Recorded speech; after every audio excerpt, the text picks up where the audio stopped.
The second step in the PAMF participant cycle is monitoring a management unit in PAMF. Monitoring is an important element of PAMF, and as a PAMF participant, you agree to monitor once per year at the end of the growing phase of Phragmites' biological cycle. You are asked to follow a standardized monitoring protocol within each management unit in PAMF, making sure to upload the data you collect on the Web Hub by August 1st of each year, so it can be used to inform the PAMF guidance you receive in mid-August. We recommend monitoring at least 1 month after implementing any management actions during the growing season, which typically means the data should be collected in mid to late July. The goal of monitoring is to accurately capture the state of Phragmites infestation in your management unit so that PAMF's predictive model can give you the most relevant management guidance possible. Monitoring is covered in Chapter 2 of the PAMF Participant Guide. First, there are a few pieces of equipment that you'll need in order to monitor. A printed field sheet and a pencil, or a wireless device that has access to the Web Hub so you can enter data in the field as you go, a GPS, a 1/4 meter squared quadrat, and vernier calipers. All of the monitoring supplies that you need, minus the GPS capable device, are included in the PAMF kit that are available to participants for free upon request. GPS units are also available now to loan for the monitoring field season upon request. If you'd like to learn more, please reach out to us at pamf@glc.org to request a loaner.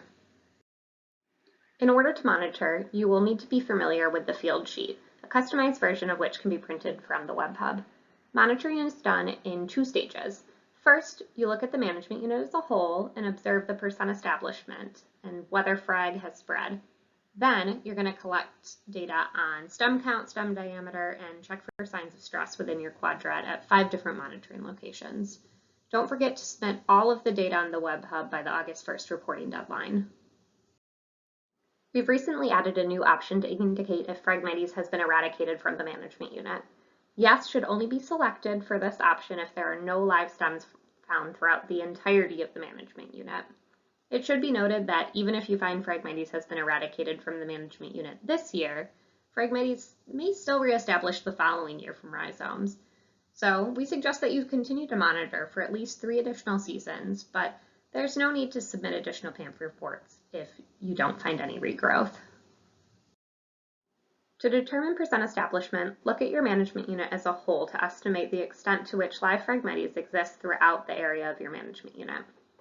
Response options are 0 to 10%, 11 to 50%, and 51 to 100%. These categories were determined by our technical working group members through an exercise that involved identifying important thresholds of infestation. For this part, the stem density doesn't matter. We're only interested in the percentage of land on which Phragmites grows within your management unit. The image on the left shows 2 management units, which both have 51 to 100% establishment, because Phragmites is present throughout the majority of both management units, even though their stem density is quite different. The goal of managing the Phragmites on your property and PAMF more broadly is to reduce the level of establishment of Phragmites. So once you've determined the percent establishment, take a look at the borders of your management unit. Has Phragmites spread outside of your management unit? The amount of Phragmites inside your management unit may diminish due to management activities, but if it's expanding beyond your management unit boundaries, we'd like to know. The image above shows Phragmites biomass on the ground within a management unit after being treated. But if Phragmites occurs immediately outside those management unit boundaries where it hasn't been present before, as in this photo, that would be considered spread, and it should be noted on your monitoring form. This question about spread is only required for participants who've had their management unit enrolled for more than 1 year. If you don't recall where the management unit boundaries lie, we suggest using your GPS to retrace the boundaries. Next, you'll go to individual monitoring locations within your management unit. Monitoring locations are the spot at which you will place the quadrats to perform the standardized monitoring protocol. When you enroll your management unit on the Web Hub, you answer questions that help inform the position of the monitoring transect based on the gradients or the geometry of your unit. The Web Hub will then generate 5 random monitoring locations along the resulting transect, as you can see it with the red pins on the image. We call these Web Hub established locations. Be sure to take note of these coordinates on your printed form or have them ready to view on your wireless device before you go out in the field. When you're at your management unit, you'll use your GPS to navigate to each of these locations. If one of the suggested monitoring locations doesn't contain any live Phragmites, or for whatever reason it's outside of your management unit boundaries, or you don't have GPS signal, please use one of the participant established methods described in the PAMF participant guide to navigate to a new random monitoring location. As you approach one of your 5 monitoring locations, you will need to decide where to place the quadrat. The monitoring locations are randomly generated, but there's still a potential for bias if a participant intentionally seeks the best looking frag stems to place the quadrat around. To avoid any potential bias, even if it's unintentional, we have established protocols on placing the quadrat. Upon your approach, have the quadrat built on 3 sides. If you build the 4th side too soon, you won't be able to get it over the top of the Phragmites stems, as they'll likely be too tall. When you've arrived at your monitoring location, or your GPS has indicated that you're within, I'd say, 10 meters, toss the quadrat into the Phragmites immediately in front of you while facing the same direction as you did as you approached. The quadrat is unlikely to fall really nicely to the ground, so instead move the quadrat to the ground and then build that 4th side.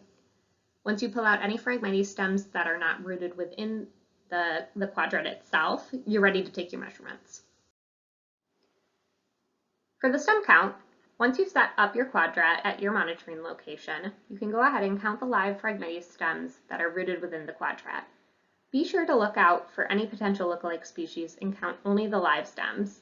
If you get a really high stem count, for example 60 or more, there is a chance that you may have counted some non-Phragmites stems. It's always best practice to do a second count or to have 2 people each do a count.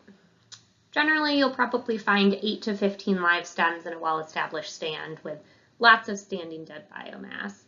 If you do receive a high count and you're sure it's Phragmites, don't worry, we'll still accept that data. We've seen it before. Next, you're going to measure the stem diameter at the same location. Don't move the quadrat just yet. Take 3 stem diameters from each of the quadrats using the vernier calipers. In another attempt to avoid bias, we have guidelines on how to select which stems to measure. When you build the quadrat, you'll notice that there are 2 black corners and 2 white corners. Place those corners opposite one another. When selecting 3 stems to measure, choose the stems closest to each of the black corners and the stem closest to the middle. This will help you avoid any potential bias. To measure a stem, grip the stem with the lower grip of the calipers as close to the soil as possible. This might require clearing some standing biomass. To read the calipers, find the last number on the main scale before the 0 hash mark on the vernier scale. Record the number on the main scale as the stem diameter in millimeters. There are additional instructions that can be found in Appendix A of the PAMF participant guide to help. Finally, before moving your quadrat, look for signs of stress that are not caused by your management actions. This could include environmental stress from things such as wind damage, like the image shown on the left, pathogen or fungal stress that might appear as dark spots along the leaves, like the image in the middle, or stress from insects, such as clear signs of herbivory on the leaves, like the image shown on the right. If you think your Phragmites is stressed but you're unsure, you can select an unsure or uncertain option on the Web Hub and upload a picture of the plants, and we'll make the determination for you. Make sure you're just assessing stress within the quadrats, not as the management unit as a whole. Take pictures of your management unit to show progress and to keep track of where the boundary is relative to new vegetation. Situations arrive during monitoring when quadrats do not have any Phragmites in them. In this case, we don't want to report zeros if there are other locations within the management unit that do have live Phragmites. A question we often get asked is, why does every quadrat need to have live Phragmites? And aren't I creating bias by moving my quadrat to a new location within my management unit if no Phragmites is growing at my Web Hub established monitoring location? Well, to help answer those questions, we're just going to walk through a quick scenario. Imagine that this is your management unit, and the yellow coloring represents live Phragmites stems. You have observed that your management unit this year is 51 to 100% established with Phragmites. This year, when you go out and monitor, your monitoring locations all fall within the live Phragmites patch. You continue with PAMF to implement what turns out to be a really effective treatment combination, and the amount of live Phragmites in your management unit begins to decline. Next July, you come back to monitor and find that you have a couple of patchy stands of Phragmites left in your management unit. This is really good news because this is the whole point of PAMF, to reduce the amount of Phragmites. But now your new set of monitoring locations don't fall within the live Phragmites stems. Instead of reporting zeros for the 3 monitoring locations that don't have any live Phragmites, you would establish new random locations for these 3 quadrats using the participant established locations guide that is available on the Web Hub. You do that, and now all 5 of your quadrats have live stems. However, you may still be asking yourself if what you did biased your monitoring data. No, you did not. Don't worry. The model looks at 2 measures to understand the Phragmites infestation with your unit. By assessing the percent establishment, you are telling the model how much of your unit is infested. The quadrat measurements are looking to describe the health of the remaining Phragmites. So by leaving quadrat measurements blank, you would be giving the model less information to work with. In short, percent establishment and stem count are 2 different measures that help us understand different aspects of the Phragmites invasion within your management unit. If you need to establish your own management locations, like we did in this scenario, you can do this by following the instructions in the Participant Established Location Guide located on the Web Hub. As a reminder, monitoring occurs annually in July, and all reports, including your monitoring report, are due each year by August 1st. You are able to request a PAMF kit by emailing the PAMF coordinator at pamf@glc.org. Monitoring data you collect is used by the PAMF model to understand the invasion state of your unit. And because of that, it's important to ensure that all of your monitoring locations have live Phragmites stems. Monitoring isn't always easy, but we do have resources on the PAMF Web Hub to help. And of course, the PAMF staff is always available to answer any questions and provide support.